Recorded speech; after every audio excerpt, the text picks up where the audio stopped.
मोदी सरकार के तीसरे कार्यकाल के पहले बजट सत्र से पहले किसान संगठनों ने अपनी विपक्षी सांसदों से गुहार लगाई है।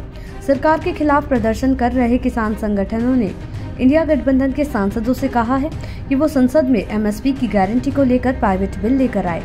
बता दें कि 22 जुलाई को बजट सत्र शुरू होने वाला है। इससे पहले दो किसान संगठनों ने संयुक्त किसान मोर्चा यानी गैर राजनीतिक और किसान मजदूर संघर्ष मोर्चा के किसान नेताओं ने विपक्षी सांसदों से मिलना शुरू कर दिया। किसान संगठनों ने अपनी मांगों की एक लिस्ट तैयार की है। उन्होंने विपक्षी सांसदों से मिलने की शुरुआत उन्हीं राज्यों से की है जहां उनकी पकड़ ज्यादा है। इनमें पंजाब, हरियाणा, राजस्थान, उत्तर प्रदेश, बिहार, आंध्र प्रदेश, तेलंगाना, कर्नाटक, केरल और तमिलनाडु शामिल हैं। बता दें कि शुक्रवार को होने वाली लोकसभा के सत्र के दोपहर के बाद का समय प्राइवेट मेंबर बिल के लिए आरक्षित किया गया है। प्राइवेट मेंबर बिल का उद्देश्य सरकार का ध्यान उन मुद्दों की तरफ खींचना होता है जिन्हें विपक्ष अहम मानता है। इसके जरिए विपक्ष को अपनी बात रखने का मौका मिलता है। अब तक 14 प्राइवेट मेंबर बिल कानून भी बन चुके हैं। रिपोर्ट्स के मुताबिक मजदूर संघर्ष कमेटी के नेता सरवन सिंह पंधेर ने कहा, हमारे प्रतिनिधि अलग अलग राज्यों में जाकर विपक्षी सांसदों से मुलाकात कर रहे हैं। हमारी कुछ मांगों को उन्होंने अपने घोषणा पत्र में भी शामिल किया था। हमें पता है कि वो सत्ता में नहीं है, लेकिन प्राइवेट मेंबर बिल के जरिए वो हमारी मांगों को धक्का तो दे ही सकते हैं।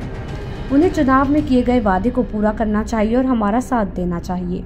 वहीं किसान संगठनों ने कहा कि इस बार सरकार को एमएसपी की गारंटी के लिए स्पेशल बजट का ऐलान करना चाहिए और किसानों की कर्ज माफी का ऐलान भी बजट में करना चाहिए। बता दें कि चुनाव के पहले से ही किसान संगठन एमएसपी की गारंटी किसान आंदोलन में शामिल लोगों से केस हटाने समेत कई मांगों को लेकर प्रदर्शन कर रहे हैं। पंजाब और हरियाणा की सीमा पर कुछ किसानों ने अभी भी डेरा डाल रखा है। अब इस बार के बजट में किसानों के लिए ऐसा क्या खास है, ये जानते हैं। संसद सत्र पहले दिन अपने अभिभाषण में राष्ट्रपति द्रौपदी मुर्मू ने कहा था कि उनकी सरकार की प्राथमिकता है कि किसानों की आय में बढ़ोतरी की जाए। इसके बाद से कयास लगाए जा रहे थे कि अंतरिम बजट में देश को सरकार बड़े किसान वर्ग को साधने का तोहफा दे सकती है। केंद्र सरकार का फोकस पहले से किसानों के ऊपर रहा है। संसद सत्र के पहले दिन अपने अभिभाषण में राष्ट्रपति द्रौपदी मुर्मू ने कहा था कि उनकी सरकार की प्राथमिकता है कि किसानों की आय में बढ़ोतरी की जाए।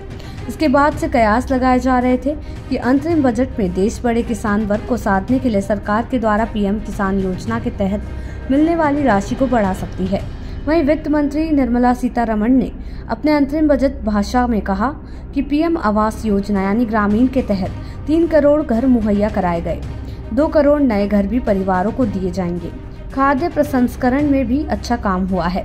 वित्त मंत्री निर्मला सीतारमण ने कहा कि पीएम किसान योजना के तहत 11 करोड़ किसानों को वित्तीय सहायता प्रदान की गई है। प्रधानमंत्री किसान सम्मान निधि यानी पीएम किसान दुनिया की सबसे बड़ी प्रत्यक्ष लाभ हस्तांतरण यानी डीबीटी योजनाओं में से एक है। पीएम किसान योजना के तहत सरकार 3 समान मासिक किस्तों में प्रति वर्ष 6,000 रुपए का वित्तीय लाभ प्रदान करती है। आपको बता दें कि केंद्र सरकार के द्वारा 2023 के आम बजट में किसानों को मिलने वाली पीएम किसान योजना की राशि को अपरिवर्तित रखा था।